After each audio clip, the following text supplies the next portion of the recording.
Elephants on the Busanga Plains in Kafue, Zambia, which is part of the Kaza migration area.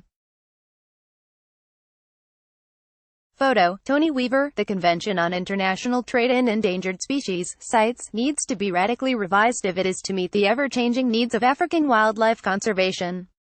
In the closing plenary session of the most recent meeting of the Conference of the Parties to CITES, MULTIVALENTCO1P18, Geneva, the 26th of August 2019, a declaration was made by 9 members of the Southern African Development Community, SADC, namely Botswana, the Democratic Republic of the Congo, Eswatini, Mozambique, Namibia, South Africa, Tanzania, spokesperson for the group, Zambia and Zimbabwe. The declaration expressed grave concerns with the implementation of the convention and over the anti-sustainable use and anti-trade ideology that came to light during the polarized discussions on African charismatic large mammals. The SADC members emphasized the effectiveness of their conservation models and stated that they would reconsider whether there are any meaningful benefits from their continued membership in CITES. The text of the declaration is available in an article by Eva Vector in Daily Maverick, 3 September 2019. What I question in this article is the suitability of CITES in its present form to function as the single treaty regulating all international trade in wild species of fauna and flora. The first statement in the SADC declaration expresses the grave concern which the SADC parties to CITES have with regard to the implementation of this convention. I will argue that the problem does not lie in implementation, per se, it lies in the flawed structure of the treaty itself. To understand the flaws we need to examine the shared history of CITES and the U.S. Endangered Species Act, ESA. The ESA was signed into law by President Richard Nixon on 28 December 1973. The text of the CITES Convention was agreed at a meeting of 80 countries in Washington, D.C. on 3 March 1973 and the treaty entered into force on 1 July 1975. In many ways, CITES is no more than a pale shadow of the ESA. Both the ESA and CITES have a focus on individual species and are preoccupied with species extinction, rely on a simplified system of attaching labels to species. The ESA labels are endangered or threatened, and the CITES labels are Appendix I or Appendix II. The solutions to wildlife population declines are hardwired to their listings, insist that listing decisions be based on best available science, with the emphasis being on biological science rather than economics. Neither can accommodate the science of complex systems. There is a blind faith in reductionist science, treat the issue of human livelihoods as secondary to biological criteria, are unable to accommodate the notion of beneficial trade, and both suffer from the conviction that their listings afford protection to species. I will elaborate on these 6 points in the text that follows. My own involvement in CITES dates back to the time when Zimbabwe acceded to it in 1981. At the time of acceding, Zimbabwe entered a reservation against the listing of the Nile crocodile, Crocodilus niloticus, on Appendix I of CITES in accordance with Article 23 and maintained the reservation until its crocodile population was transferred to Appendix II at MULTIVALENTCO1P4 in Botswana in 1983. In 1985 I carried out a consultancy for the CITES Secretariat to establish a quota system for the export of ivory from Africa. CITES MULTIVALENTCO1P5INF.5.3 available from the author. My role was that of providing the range states with the methodology needed to estimate their own quotas. The quota system was adopted at MULTIVALENTCO1P5 in Buenos Aires in 1985, Resolution Con. 5.12. Immediately following the implementation of the quota system, the results appeared promising. In the 10 years prior to 1985, perhaps 1,000 tons of ivory were being exported annually from Africa. Barbier et al. 1990, show that from 912 tons of ivory leaving Africa in 1985, immediately before the inception of the quota system, the legal trade dropped to 805 tons in 1986, 331 tons in 1987 and 142 tons in 1988. This improvement was not good enough for the parties to CITES, and the entire elephant population of Africa was transferred to Appendix I at MULTIVALENTCO1P7 in Lausanne 1989. Inevitably, it led to Botswana, Namibia and Zimbabwe taking reservations against the listing, which they maintained until their elephant populations were transferred back to Appendix II in 1997. South Africa did not enter a reservation, but its elephant population was transferred to Appendix II in 2000. I will return to the Lausanne COP after the next item in order to preserve the chronological order of my involvement in CITES. In 1987 I did a consultancy for CITES on the status of leopards in sub-Saharan Africa, which was presented at MULTIVALENTCO1P6 in Ottawa. The study found that leopards were surprisingly abundant throughout Africa and did not merit their listing on Appendix I, done at cobalt-3 phosphide in Bern in 1976. In the discussion of my report, the delegate from France stated angrily that he did not care how abundant leopards were. France does not want to see any trade in leopard skins. Brigitte Bardot's campaign against women wearing fur coats made of spotted cat skins had clearly got to him. But the lesson is clear. Many of the CITES parties are not interested in scientific criteria for listing species on CITES appendices. The Lausanne COP 1989 was perhaps the first CITES meeting where the massive impact of the animal rights NGOs became obvious. As delegates approached the conference hall, the Palais de Beaulieu, they were forced to walk through a tunnel of protesters dressed as elephants, waving placards and shouting slogans. Their presence extended into the main forum of the meeting. I was part of the Zimbabwe delegation when the vote was held on the proposal to list the African elephant on Appendix I. Prior to the vote, Zimbabwe had proposed a secret ballot because of the extreme pressures being exerted on some of the parties to agree to the ivory trade ban. The Zimbabwe proposal was rejected, and the significance of this requires discussion. Under the rules of procedure at that time, any proposal seeking a secret ballot had to be voted upon by the quorum of the COP and required a simple majority to be accepted. This made it very difficult to obtain a secret vote. Certain parties, e.g. the US and Australia, were opposed on principle to secret voting on environmental matters. However, the secret voting problem was solved at MULTIVALENTCO1P9 in 1994. There still remains the vote rigging problem described by Emmanuel Coro. It was decided to hold a roll call vote because of the gravity of the issue. The procedure for such a vote entailed using a random number to select the first country to vote, and the chair of the session would then call out the name of the country that had to say yes if it supported the listing on Appendix I, or no if it opposed it. The sequence of voting thereafter followed the alphabetical order of the countries after the first one. The outcome was predictable, and could be described as a monstrous tragicomic scene. Vanuatu, a small Pacific island nation with a population of fewer than 300,000 persons, was selected to vote first.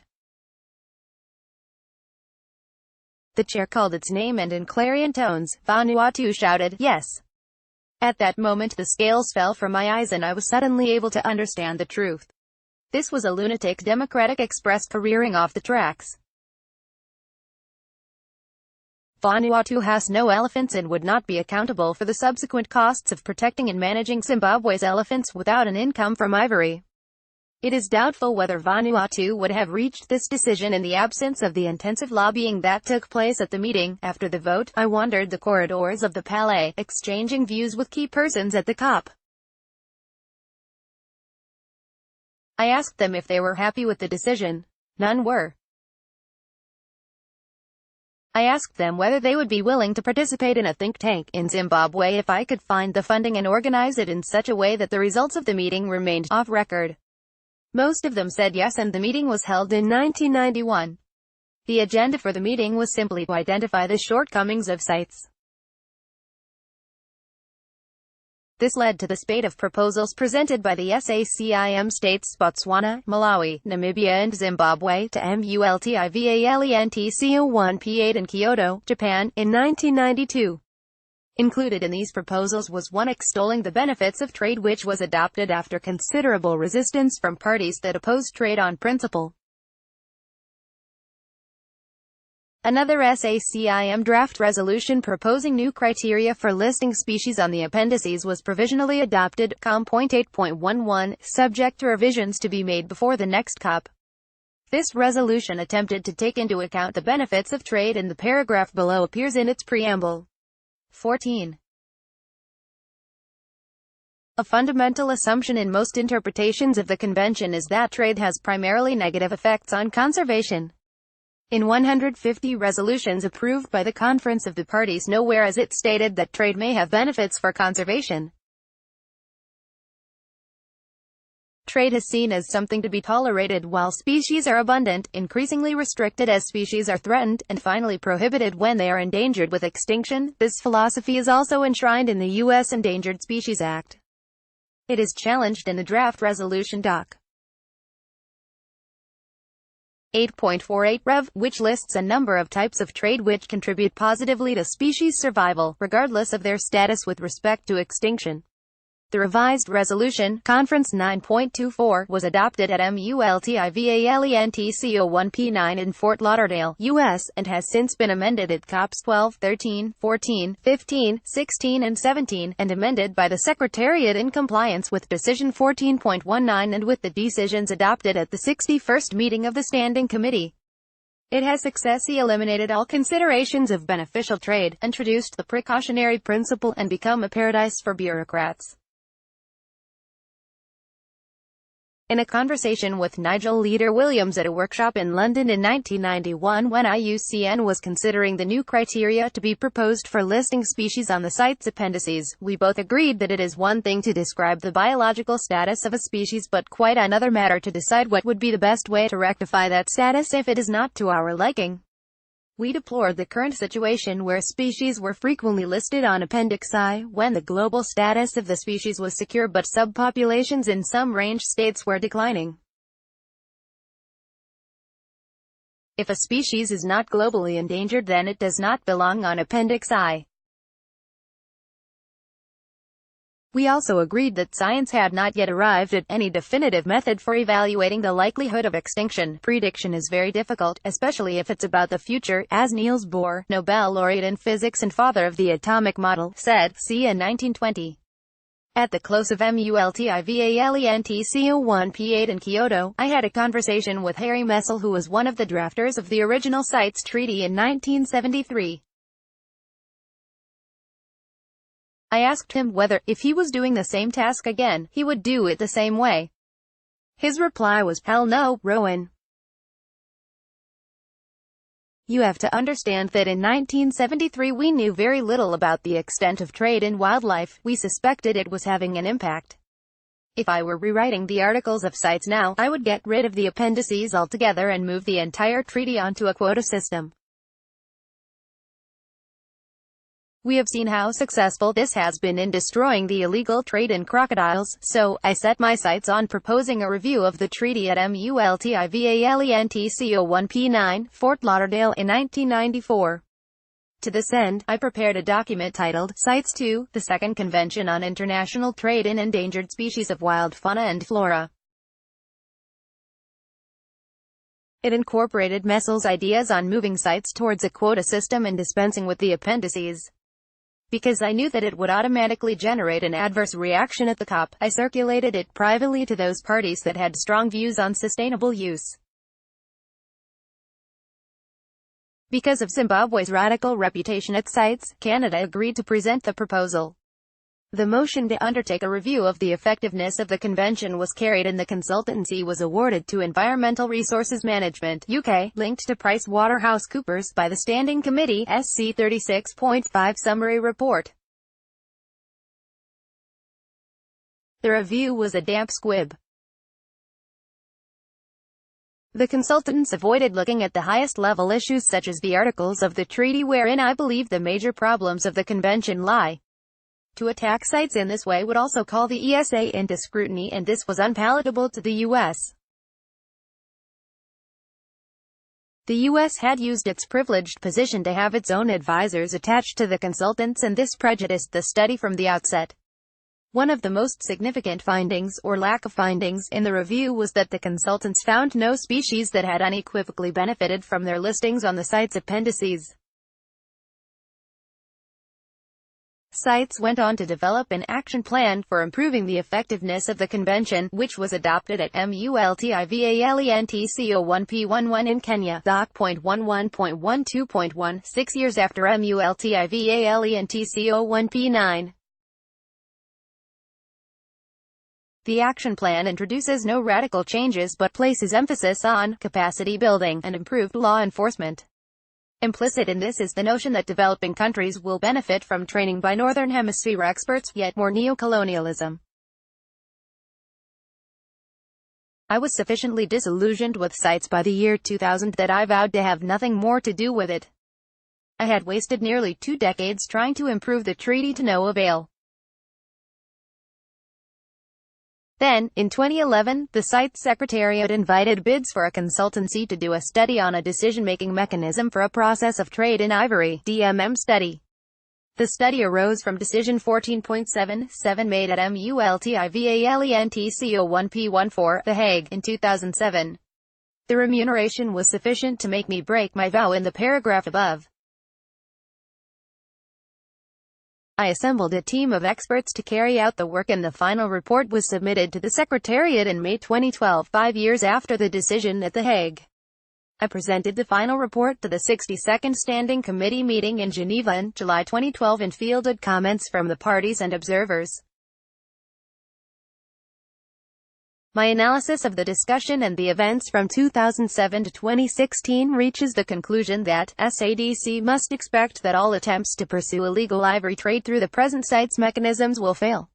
One important finding from the DMM study was that regional commissions recognized by CITES, e.g. the International Whaling Commission, appear to be functioning well. These institutional arrangements go some way to reducing the scale mismatches identified in the DMM and increase the likelihood of local participation in decision-making, buy-in and compliance. If SADC were to set up its own treaty for management of elephants and trade in ivory, it could reasonably expect such a treaty to be recognized by CITES, and its member states should be able to distance themselves from the more annoying aspects of CITES and exercise their sovereign rights. However, given the many flaws in CITES, the SADC countries might prefer to leave the treaty. Adaptive management is the best methodology for achieving sustainable use.